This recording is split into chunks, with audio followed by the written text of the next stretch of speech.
Suite Consultancy. www.pakbettv.com. Ang taong 2024 mga kapakbet ay ang taon ng mga dragon. Ito ang Year of the Wood Dragon. Pero ang tanong at madalas nating iniisip ay ano kaya ang magiging kapalaran natin para sa 2024?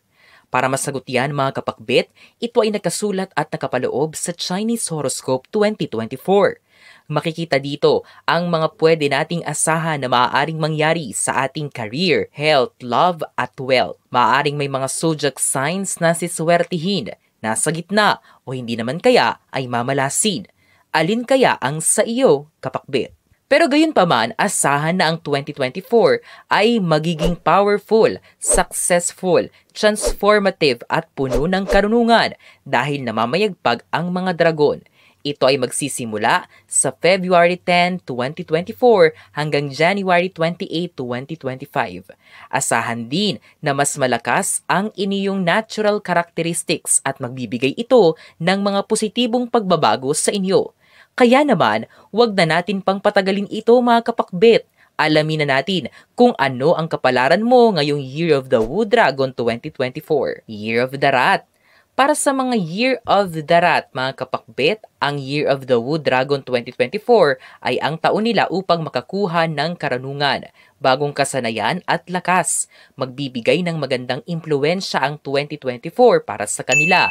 Tutulungan ng dragon ang mga rat na hindi mapunta sa trahedya at hindi kayo bigyan ng mga malaking problema. Career Horoscope. Magdiwang ka na kapakbet dahil batay sa Chinese Horoscope 2024 para sa aspeto ng iyong career, ito ay napakaganda. Napakalaking tulong ang ibibigay ng dragon para sa inyo. Kayo ay mabibiyayaan ng malakas at matatag na enerhiya upang maging matagumpay sa napiling larangan. Gayunpaman, may kompetisyong magaganap sa loob ng inyong trabaho. Pero wag mangamba dahil hindi ka pababayaan ng Wood Dragon. Binibigyan ka rin ito ng sapat na kakayahan upang ipakita ang iyong talento at kasanayan.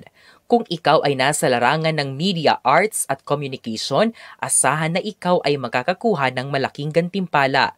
Para naman sa mga nasa science and technology, ang career nyo ay mananatiling maayos at malusog. Health Horoscope. Bagamat maganda ang kabuang hula para sa mga rat ngayong Year of the Wood Dragon 2024, ang kanilang kalusugan naman ay malalagay sa alanganin. Mataas ang posibilidad na kayo ay magkakasakit. Kaya naman pinapayuhan kayo na bantayan ang inyong kalusugan, lalong-lalo na ang immune system at ang mga kinakain. Kainin lamang ang mga natural at organic. Iwasan muna ang mga synthetic at processed foods, mga kapakbet na rat. Mag-yoga kayo, mag-exercise at bawasan ang stress sa sarili. Alagaan din ang inyong mental health. Iwasan muna ang unnecessary na pag-alis dahil baka madisgrasya. Magkaroon din kayo ng sapat na tulog.